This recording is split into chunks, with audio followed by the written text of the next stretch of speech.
मेरे पाकिस्तानियों, एक बहुत बड़ी खबर कंफर्म हो रही है। और इंडिया कह रहा है हमें तेल पहुंचेगा, ईरान से हमारी दोस्ती है। और अमेरिका के बारे में कहा जा रहा है कि वो परेशान है। यूएई ने भी तमाम ईरानियों को वो निकाल रहे हैं, उनके जो वहाँ पे इंस्टीट्यूशंस थे सब कुछ ख़त्म कर रहे हैं। लेकिन आपकी भारत की कोई भी शिप आएगी उसे रोका नहीं जाएगा। हमें एक एब्सोल्यूट इम्यूनिटी मिली है, गारंटी मिली है कि आप अपनी शिप्स को ले जाइए। हमारी शिप्स वहाँ से आराम से निकल रही हैं, कोई अटैक उनके ऊपर नहीं हो रहा। उससे पहले ईरान, उनके फॉरेन मिनिस्टर जो हैं हिंदुस्तान के एस जयशंकर, उन्होंने ईरान के foreign minister doctor Abbas, doctor वो नहीं है, अब्बास अरक्ची जो हैं, तल्लुकात होते हैं बराबरी की सतह पर। आपके घर दाने हो, आपके एक हाथ में कशकोल हो और एक हाथ में दूसरा उसके हाथ में दिया हो, तल्लुकात नहीं होते। आपको याद होगा कामरान शाह साहब, जनरल बाजवा साहब की एक ब्रीफिंग थी।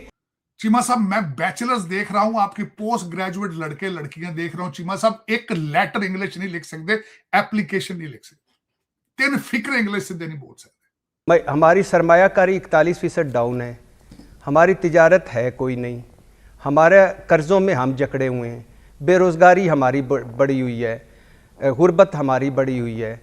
और जो हमारे दोस्त हैं, एक हिमालय से ऊंचा और समंदरों से गहरा, हमारी टोटल मईशत है $450 अरब की, और हमारे पे कर्जा है $350 अरब।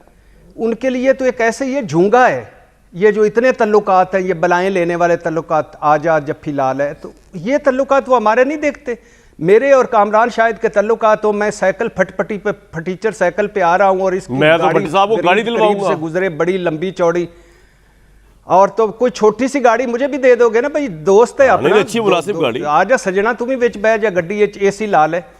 तो तल्लुकात नहीं होते भाई, और निकल आओ इस दुनिया से। उसने मुझे जफ्फी मारी, उसने मुझे जहाज भेजा, उसने मुझे बुलाया, ये वो अपनी उनकी है जरूरत है। आप मेरे प्यारे भाइयों, निकलो इस बात से। पहले ही यहाँ से चीन का तेल गुजर रहा था, अब कहते हैं कि रशिया से रिलेटेड कमर्शियल शिपिंग भी यहाँ से गुजर रही है।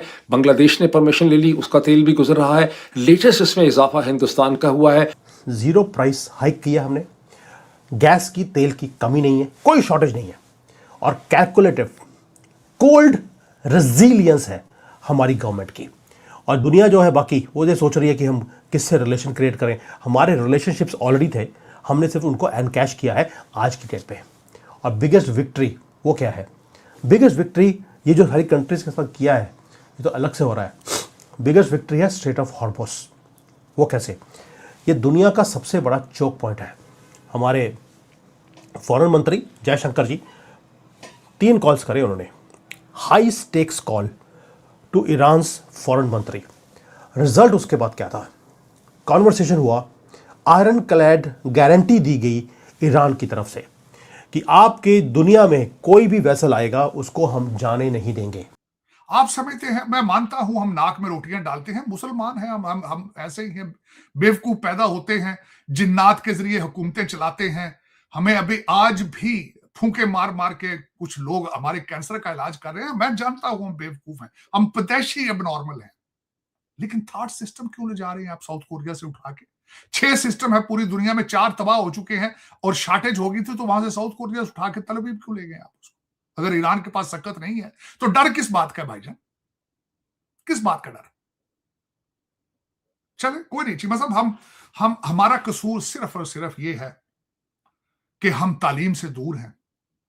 हमें खुदा ने ब्लैक गोल्ड दिया था, हमने उससे सिर्फ 50-50 बच्चे पैदा किए हैं। हमने रॉयल्स रॉयस गाड़ियां खरीदी हैं, हमने उससे व्यागरा और सियालस खरीदी है। हमने ना हॉस्पिटल बनाया, ना यूनिवर्सिटी बनाई है, और ना इंग्लिश और मैथ और ना स्टेम सब्जेक्ट पे गए चीमा साहब। ईरान ने कसम खा रखी है कि वह कतर और यूएई पर बार बार हमला करेगा ताकि वहां से होने वाली गैस और तेल की सप्लाई पूरी तरह ठप हो जाए। वह दुनिया में एक ब्लैकआउट लाना चाहता है। मैं खुद इस वक्त चाइना में रहता हूं और यहाँ के हालात देख रहा हूँ। यहाँ गैस और तेल की भारी किल्लत शुरू हो गई है, कीमतें आसमान छू रही हैं। मगर क्या आपने भारत में ऐसा कुछ देखा? क्या वहाँ पेट्रोल, डीजल या गैस के दाम अचानक बढ़ गए? बिल्कुल नहीं। भारत में आज भी सब कुछ नॉर्मल चल रहा है। जहाँ पूरी दुनिया पैनिक में है, वहाँ न्यू दिल्ली सिर्फ एक्शन ले रही है। मोदी सरकार और उनकी टीम कभी भी घबराहट में गलत फैसले नहीं लेती। सरकार ने 2 बड़े कदम उठाए। पहला तो यह कि डोमेस्टिक प्रोडक्शन यानी हमारे अपने देश के भीतर जो गैस निकलती है उसे बढ़ाने का ऑपरेशन शुरू कर दिया गया। साफ आदेश दिया गया कि घरों में LPG की कोई कमी नहीं होनी चाहिए। भले ही इंडस्ट्रीज को थोड़ी कम गैस मिले या लोग कुछ दिन रेस्टोरेंट में खाना ना खाएं, लेकिन आम आदमी के किचन का चूल्हा नहीं बुझना चाहिए। इसके साथ ही सरकार ने अपना प्लान बी भी एक्टिवेट कर दिया। अब यह प्लान बी क्या है? यह असल में इंटरनेशनल मार्केट में उन देशों के साथ जुड़ने का तरीका है जिनसे हमारे एग्रीमेंट तो थे लेकिन वे कभी एक्टिव नहीं हुए थे। सरकार ने ओवरनाइट यानी रातों रात नई सप्लाई चेन्स तैयार कर ली। अब आप उन देशों के नाम सुनिए: अल्जीरिया, ऑस्ट्रेलिया, नॉर्वे और कनाडा। कनाडा जो कल तक हमें आंखें दिखाता था, आज अपनी गैस हमें बेचने पर मजबूर है। और एक और बड़ा देश है जिसका नाम मैं आपको आगे बताऊंगा। इन देशों से रातों रात LPG और LNG के बड़े बड़े जहाज भारत की तरफ रवाना हो गए हैं।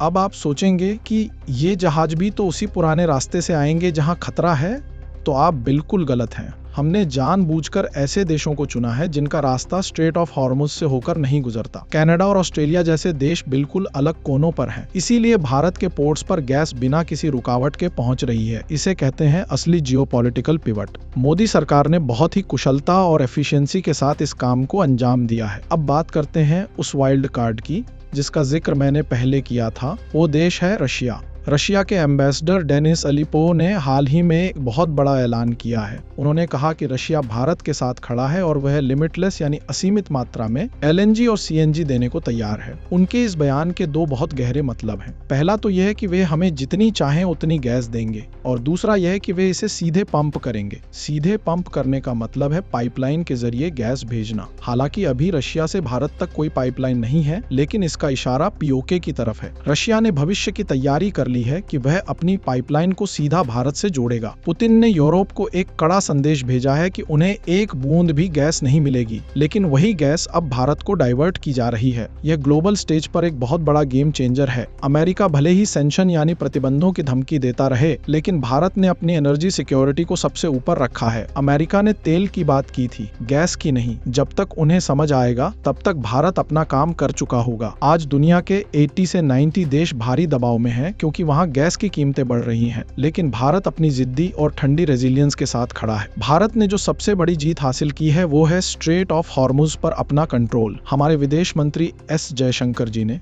ईरान के विदेश मंत्री को 3 बहुत ही महत्वपूर्ण कॉल्स किए। इसका नतीजा यह हुआ कि ईरान ने भारत को एक आयरन क्लैड गारंटीज यानी पत्थर की लकीर जैसा वादा दिया है। उन्होंने कहा है कि दुनिया का कोई भी जहाज वहां से गुजरे वे उसे देखेंगे, लेकिन अगर भारत का कोई जहाज वहां से निकलेगा तो उसे कोई हाथ नहीं लगाएगा। भारत को वहां से गुजरने के लिए एब्सोल्यूट इम्यूनिटीज मिली हुई है। कल ही खबर आई कि अमेरिका के कुछ जहाजों को वहां नुकसान पहुंचाया गया, लेकिन भारत के जहाज शान से वहां से निकल रहे हैं।